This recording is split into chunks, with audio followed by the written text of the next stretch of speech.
कुछ भी करिए और आप छूट सकते हैं, आपके साथ कोई खास कुछ होगा नहीं, 5-7 साल की जेल भी हो गई तो बड़ी बात है। पूरी गोदी मीडिया, मोदी मीडिया जो है वो चुपचाप बैठी है और आप इतनी ट्रुथ दिखाने की जो कोशिश कर रही हैं, इसके चलते हो सकता है आपका कल के डेट में चैनल भी बंद हो जाए। हिंदुस्तान एक अलग दिशा दिखा रही है और एक अलग वे में जा रही है। यहाँ पे कानून नाम की कोई चीज नहीं है। ये सारे लोग जो है वो करप्टेड है, जिन्होंने अपनी बीवी को छोड़ रखा है, जिनके घर में बेटी नहीं है, जिनके घर में बच्चियां नहीं है, तो वो इस दर्द को, इस तकलीफ को कैसे समझेंगे।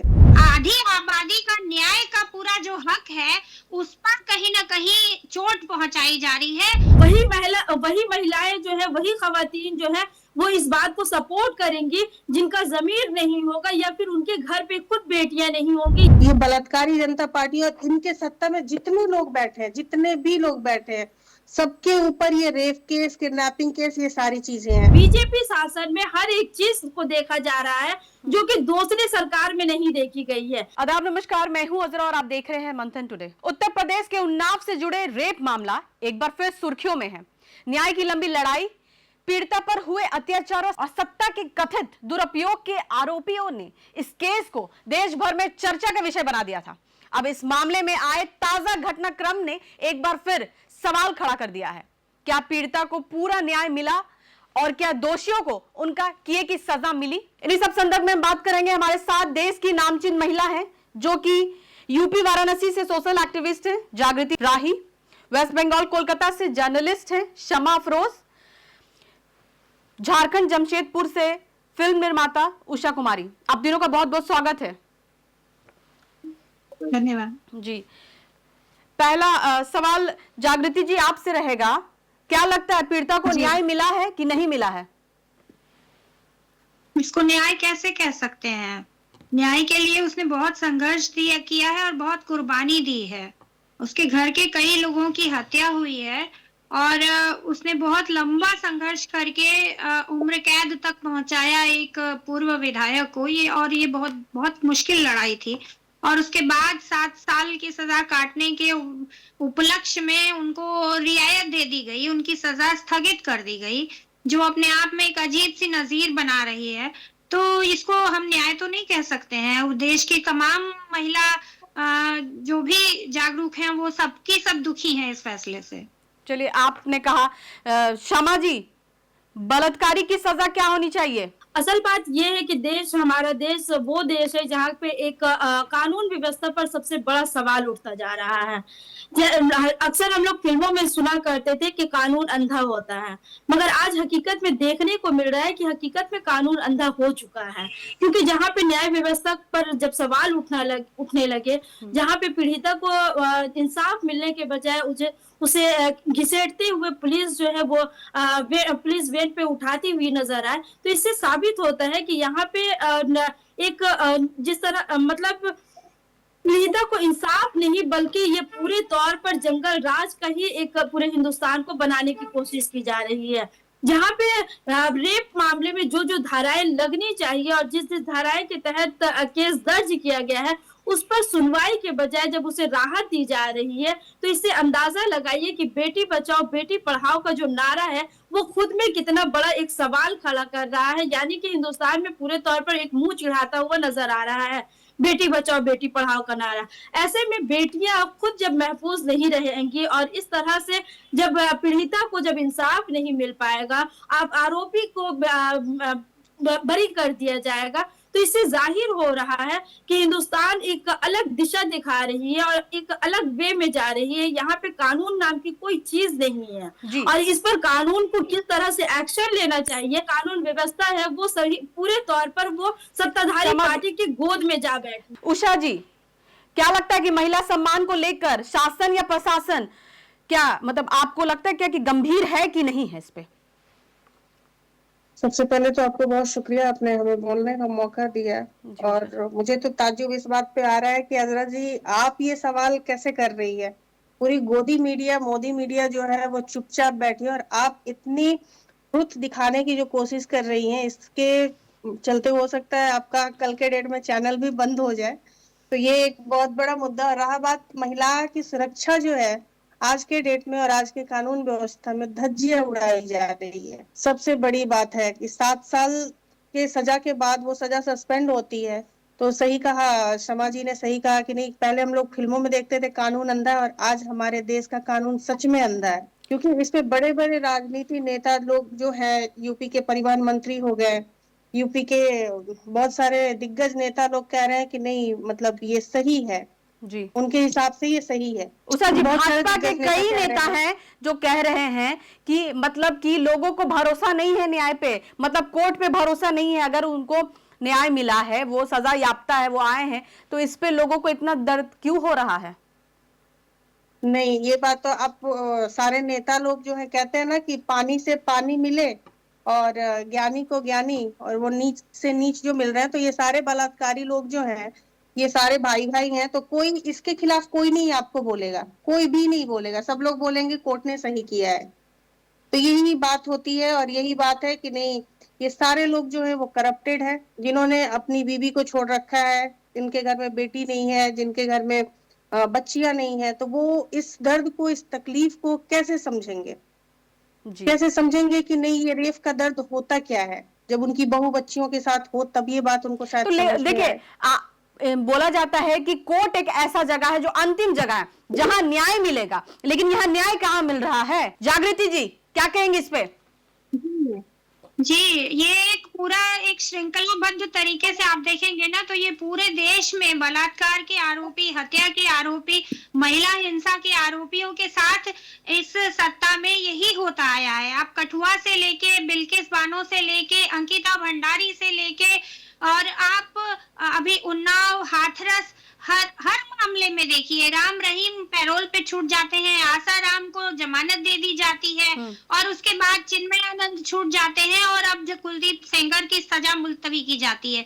तो आधी आबादी का न्याय का पूरा जो हक है, उस पर कहीं ना कहीं चोट पहुंचाई जा रही है, उनकी हिम्मत तोड़ी जा रही है, उनकी आप अपने लिए न्याय का हक मत मांगिए, और आपको कोई न्याय कहीं मिलेगा नहीं। इसीलिए उत्तर प्रदेश के मिनिस्टर जो है, जब ओम प्रकाश राजभर जी से सवाल पत्रकार पूछते हैं, तो बेशर्म की तरह से ही करते हुए हंसते हैं और मजाक बनाते हैं, दया टंडन से बोलते हैं, संजय निषाद और भी गंदा कमेंट करते हैं, और खुद बिहार के चीफ मिनिस्टर का व्यवहार देख लीजिए कि वो एक महिला डॉक्टर का नकाब सरेआम उतार देते हैं उसके सामने, उससे बात करके प्रेम से आप उसको बोलते नहीं कुछ भी, उसका सीधे नकाब खींच देते हैं, पब्लिक में उसकी बेइज्जती करते हैं। तो ये जो पूरे देश में मैसेज देने की कोशिश हो रही है सत्ता की तरफ से कि आप कुछ भी करिए किसी भी महिला के साथ, वो चाहे कितनी पढ़ी लिखी महिला हो या घरेलू महिला हो या कोई छोटी सी बच्ची, छात्रा, नाबालिग लड़की हो, किसी के साथ कुछ भी करिए और आप छूट सकते हैं, आपके साथ कोई खास कुछ होगा नहीं, 5-7 साल की जेल भी हो गई तो बड़ी बात है, नहीं तो वो भी मामला रफा दफा हो जाएगा। 5 किलोमीटर के दायरे में कहा गया कि नहीं जा सकते, मतलब वो लड़की अब 5 किलोमीटर के अंदर ही रहेगी कि उसको रिस्ट्रिक्ट किया गया है, उनको नहीं कहा गया है कि आप अपने घर से नहीं निकल सकते हैं। उनको भी बोला जा रहा है कि जंतर मंतर पे जाके कीजिए, जो भी आपको प्रदर्शन करना है, जो भी आपको बैठना है, जहां भी, यहाँ पर आपको आंदोलन नहीं करना। तो ये तो गलत है ना? बिल्कुल गलत है। जंतर मंतर में भी कौन से लोगों को बोलने दिया जाता है? वहां जाते हैं तो पुलिस को पता नहीं एक नया स्टाइल सिखाया गया है, सीटी मारने लगती है पुलिस। बताइए, महिलाएं खड़ी है प्रदर्शन के लिए और वहां पे सीटी बजा रही है, पुलिस खुद खड़ी होकर सीटी बजा रही है। आवाज दबाने के लिए कितने नए नए तरीके इजाद कर रहे हैं, और वो काम पुलिस से करवा रहे हैं जो एक गुंडा मावाली किया करता था, रास्ते में छेड़ते हैं, जैसे सीटियां बजाते हैं वैसे पुलिस सीटी मार रही है। तो ये बहुत जागृति जी, आपने कहा कि कई लोग को छोड़ दिया जाता है, सवाल ये भी है कि बहुत ऐसे सोशल एक्टिविस्ट हैं उनको रिहाई नहीं हो रही है, लेकिन ऐसे ऐसे लोग को जो रेपिस्ट कहा जा रहा है जिन्हें, उनको छोड़ दिया जा रहा है। तो ये गंभीर सवाल खड़ा हो रहा है देश में। जी समाजी महिला संगठनों को लेकर इस पर एक्शन लेना चाहिए या नहीं? देखिए, पूरी तरह से एक्शन लेना भी चाहिए, और सिर्फ महिला संगठन ही नहीं बल्कि मेरी गुजारिश है, मेरा रिक्वेस्ट है देश के वो तमाम महिलाओं को जो अपनी इज्जत के बारे में, और जिनके घर पे बेटियां हैं, जो खुद एक औरत है, ऐसे हालात में वो तमाम महिलाओं को सड़क पर उतरने की जरूरत है। आज सिर्फ उन्नाव की एक बेटी नहीं, इससे पहले भी उन्नाव में एक ऐसी बेटी के भी साथ में जब इस तरह के जब घटनाएं घटी, तो आज भी वो लोग जो है वो जब रिहाई जब उनको जब रिहाई मिलती है तो उन्हें किस तरह से स्वागत किया जाता है। यानी कि बीजेपी शासन में हर एक चीज को देखा जा रहा है जो कि दूसरी सरकार में नहीं देखी गई है। इससे पहले भी जब उन्नाव में जब मामला हुआ था, और मुझे याद है कि जब मैं यूपी इलेक्शन में गई थी और वहां पे यूपी इलेक्शन में जब उन्नाव की उस बेटी के घर में पहुंची, तो आज के दौर में भी आज भी उनके भाई से जब मेरी बात होती है तो वहां पे आज भी आपको बताएं हजरत जी कि वहां पे तकरीबन 35 सिक्योरिटी आज भी वहां पे बीएसएफ वहां पे तैनात है, और पूरे तौर पर उनके भाई और उनके जो घर वाले हैं, 2 भाई और एक बूढ़ी माँ को किस तरह से सिक्योरिटी में रखा गया है। जिस बेटी बचाओ जिस बेटी पढ़ाओ का नारा देती है ये बीजेपी सरकार, इन्हें शर्म आनी चाहिए कि उस नारे को किस तरह से मिसयूज कर रहे हैं और किस तरह से इस नारे के साथ बेटियों के साथ खिलवाड़ किया जा रहा है। आज आपको बता दें कि आज सबसे ज्यादा घटनाएं जो घट रही है वो वही उसी शासन में घट रही है जहां पे बीजेपी सरकार है। आप राजस्थान का आंकड़ा आप कह रही हैं कि बीजेपी सरकार है, इस वजह से ये सब हो रहा है। उषा जी, कुलदीप सेंगर का रिहाई उन तमाम नारी वादी संगठन और महिलाओं का अपमान है, क्या लगता है आपको इस पे? बिल्कुल, बहुत बड़ा अपमान है। अपमान नहीं, हम लोग बहुत शर्मसार हैं, और हम ये बीजेपी नहीं, ये बलात्कारी जनता पार्टी है, इसको ऐसे कह सकते हैं हम लोग। तो आज के डेट में ये एक मैसेज दे रहे हैं कि तुम कितना भी बड़ा कांड कर लो, कितना भी बड़ा कोई काम कर लो, तो हमारे हिसाब से तो ये जो हुआ है, इनके पक्ष में जो लोग खुशी खुशी उनका स्वागत कर रहे हैं, कोर्ट के निर्णय को बता रहे हैं कि सही है। कोर्ट ने ऐसा कैसे 7 साल सजा होने के बाद ये सजा सस्पेंड, ये नया कौन सा कानून है, कौन सा संविधान में लिखा हुआ है? जी, ये तो सही बात है, ये तो बड़ा गलत हुआ है। क्या लगता है पीड़िता को न्याय मिलेगा कि नहीं मिलेगा? तो हम नहीं, अब कहां से अब न्याय मांग रही है, कहां से न्याय मांग रही है? जिस अदालत से न्याय की उम्मीद थी उस पीड़िता को, वहां उसके जो विक्टिम है उसके साथ आज भी लोग गलत व्यवहार कर रहे हैं। उसके सपोर्ट में कौन खड़ा है? कोई गोदी मीडिया बता दीजिए कि कोई एक भी न्यूज चैनल वाले इस मैसेज को दिखा रहे हैं? सारे लोग दिखा रहे हैं कि कोर्ट का जो डिसीजन है वो सही है, कोई दिखा रहा है कि ये गलत डिसीजन है? लेकिन उषा जी, ठीक है आप बोल रही मीडिया नहीं दिखा रहा है, लेकिन सवाल ये है कि बीजेपी के लोग, नेता लोग, जिस तरह से ब्रिजभूषण है, शरण सिंह है, वो भी आ रहे हैं और वो भी कह रहे हैं कि कोर्ट का जो भी फैसला बहुत अच्छा फैसला है, ये लोगों को मानना चाहिए। कि 7 साल उन्होंने तो सजा काट ही लिया, तो अब क्या अच्छा क्या होना चाहिए उनका जो सजा मेन क्या होना चाहिए? अभी उनको मतलब वहीं रहना, उम्र कैद चाहिए या फिर फांसी की सजा, क्या होना चाहिए? नहीं, उनको तो सख्त फांसी की सजा देनी चाहिए। अगर कोर्ट, पब्लिक प्रशासन कोई कुछ नहीं करे तो उनको जनता के हवाले कर देना चाहिए। जनता के हवाले जी, और जनता जो सजा देगी, हाँ, क्योंकि यहाँ प्रशासन कुछ नहीं करेगा, कोर्ट कुछ नहीं करेगा, सारे लोग बिके हुए हैं, सारे लोग मोदी मीडिया, गोदी मीडिया के तहत से बिके हुए हैं, सारे लोग बिके हुए हैं, किसी से कोई उम्मीद नहीं कर सकते। अब बस आज की जो औरतें हैं, इनको याद होगा फूलन देवी की स्टोरी, तो आप जानती होंगी। फूलन देवी बनने की जरूरत है आज के डेट में, और वो विक्टिम खुद कह रही है कि आने वाले टाइम में हमें फूलन देवी अगर बनना पड़े तो हम बनेंगे।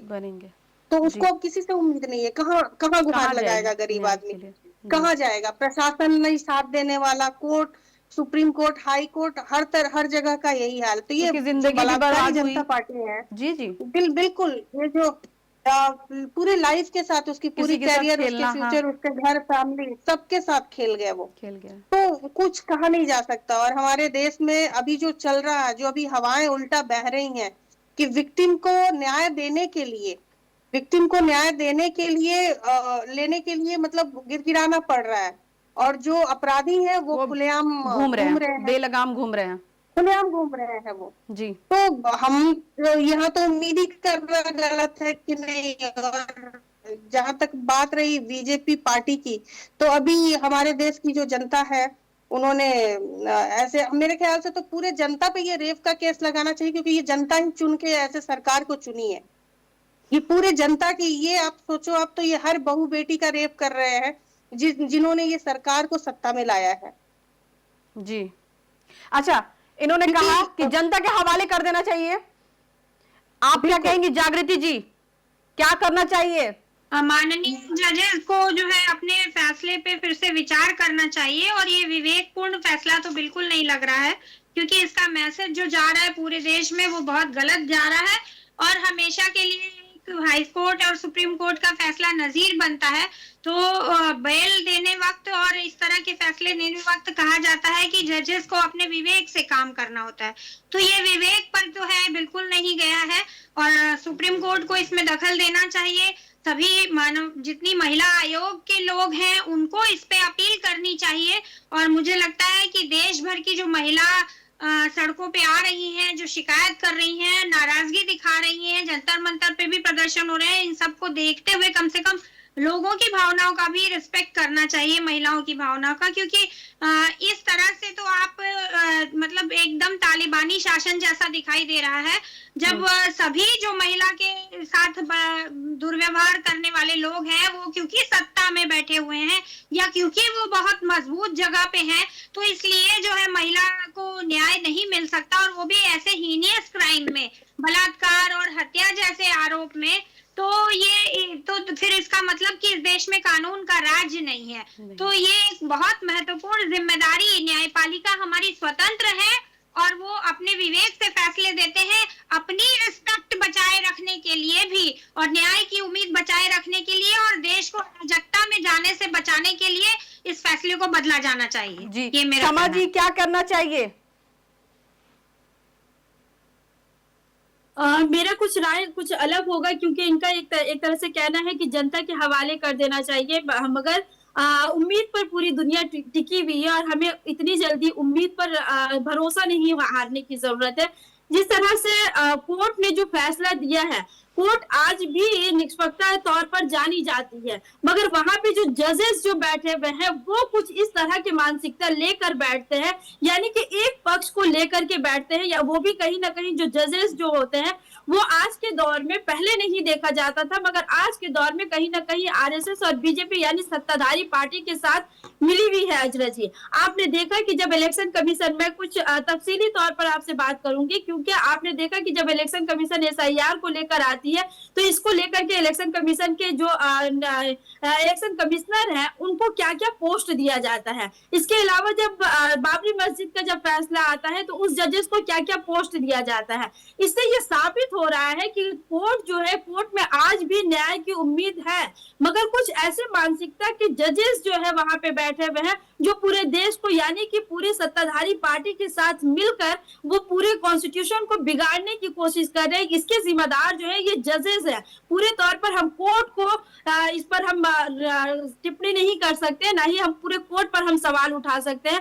आज भी कुछ जजेस हैं जो निष्पक्ष तौर पर और सेकुलर माइंड के हैं और वो जानते हैं कि कॉन्स्टिट्यूशन क्या है और किस तरह से हमें फैसला सुनाने की जरूरत है। आप देखिए कि जब साल 2018 में 13 अप्रैल 2018 में जब कुलदीप सेंगर को जब अरेस्ट किया गया, उस वक्त भी अशोक सिंह को जो है वो एसएचओ को ये किया गया था, निलंबित किया गया था। उस दरमियान से एसआईटी संगठन किया गया, एसआईटी टीम की संगठन की गई, मगर यहाँ पे फैसला जो है वो हिंदुस्तान पूरे तौर पर जो मानना चाहिए, या फिर यहाँ पे अभी उन्होंने कहा कि तालिबान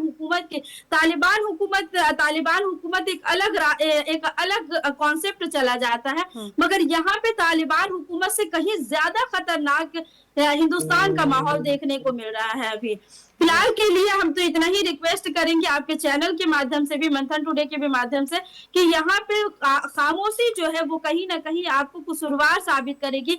आप देखिए कि आज दिल्ली के जंतर मंतर से लेकर कहाँ कहाँ प्रोटेस्ट किया जा रहा है, मगर यहाँ पे महिलाएं कहीं नजर नहीं आ रही है। गोदी मीडिया को तो साफ सूंघ गया है, क्योंकि वो ये लोग तो सत्ताधारी पार्टी के खिलाफ में बोलेंगे नहीं, मगर वहां पे भी जहाँ जंतर मंतर में भीड़ होनी चाहिए, ऐसे पीड़िता के साथ खड़े नजर नहीं आ रहे हैं। और मैं उस पीड़िता को सलाम पेश करती हूँ जिन्होंने हिम्मत की है और ऐसे लोगों के खिलाफ आवाज उठाई है। चलिए, आप तीनों का बहुत बहुत शुक्रिया। आप तीनों ने बहुत बेबाकी से बातों को रखा। उन्नाव रेप केस ने एक बार फिर ये सोचने पर मजबूर कर दिया है कि क्या हमारे सिस्टम में पीड़ितों का समय पर और बिना दबाव के न्याय मिल पाता है। ये मामला सिर्फ एक घटना नहीं, बल्कि न्याय व्यवस्था, राजनीति और जवाबदेही की कड़ी परीक्षा है। अब देखना होगा कि आगे की कार्रवाई पीड़िता के जख्मों पर मरहम बनाती है या ये केस भी सिर्फ सुर्खियों तक ही सीमित रह जाएगी। फिलहाल के इतना ही। देश विदेश की ताजा खबरों को देखने के लिए देखते रहिए मंथन टुडे। अगर आपने हमारे चैनल को सब्सक्राइब नहीं किया है तो अभी करें, लाइक करें, शेयर करें, फॉलो करें और ऐसे ही निष्पक्ष पत्रकारिता देखना तो देखते रहे मंथन टुडे। शुक्रिया।